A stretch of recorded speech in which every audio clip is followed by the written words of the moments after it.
État des lieux d'une situation qui risque de se répéter ailleurs. Comme ici à Soliman, nous sommes toujours dans la périphérie de Tunis. La plage est chaque année de plus en plus étroite. On a là vraiment l'illustration typique de cette érosion farouche. Alors, il y a seulement 3-4 ans, l'extrémité de cette chaussée, on l'a voyée, on l'a touchée du côté de la mer. Donc, il faut imaginer un recul très important. Alors, des calculs ont été faits, ça donne en moyenne un recul de l'ordre de 2 mètres par an. Pour certaines périodes, ça, comme pour la période 2003-2004, ça a atteint une vitesse de 5 mètres par an.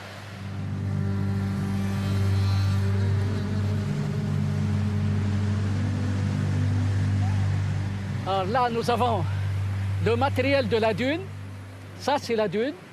On le voit, on le reconnaît grâce à ces escargots continentaux. Ça, c'est vraiment la dune. Et la dune qui accompagne la plage. Et c'est sur cette dune-là qu'on a construit. Alors, le fait d'occuper la dune, c'est en fait une fragilisation supplémentaire de la plage.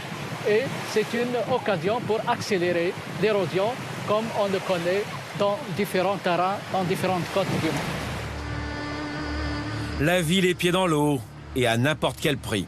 Depuis 2008, des villas sont construites sur ces terrains de plus en plus fragiles. Le propriétaire n'a eu aucun scrupule à vendre ces terres qui, un jour ou l'autre, se retrouveront submergées. Ce qu'il y a d'un peu extraordinaire, c'est que, en fait, les lots les plus proches de la mer sont les lots les plus chers. Mais ce sont les lots les plus menacés et les lots qui seront les plus menacés dans les années à venir. C'est complètement stupide d'avoir construit là, quoi. Évidemment, et surtout dans la partie la plus proche de la mer. Là, cette rangée-là, elle est, à mon avis, condamnée à être atteinte par la mer dans un temps très proche, surtout si, évidemment, le niveau de la mer continue à monter avec ce changement climatique. Notre présence intrigue. Très vite, nous sommes interpellés par la propriétaire de l'une des villas menacées. Quand on a acheté la maison il y a un an, personne ne nous a prévenus du danger. On ne savait pas. Bien sûr, d'accord, mais regardez la route là-bas. Ça fait un an que vous habitez ici et vous n'avez rien remarqué. Vous n'avez pas vu que la route s'écroulait?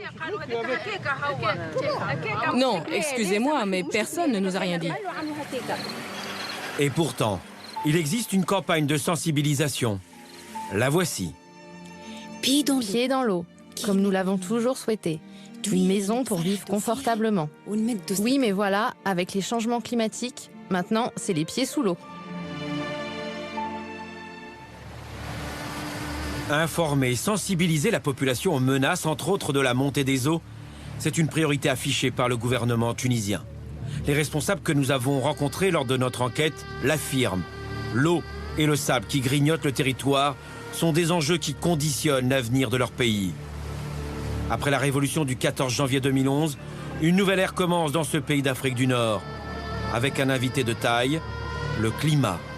Assurément, les nouvelles autorités vont devoir composer avec cet interlocuteur qui risque bien de bouleverser, encore et pour longtemps, la vie quotidienne des 10 millions de Tunisiens.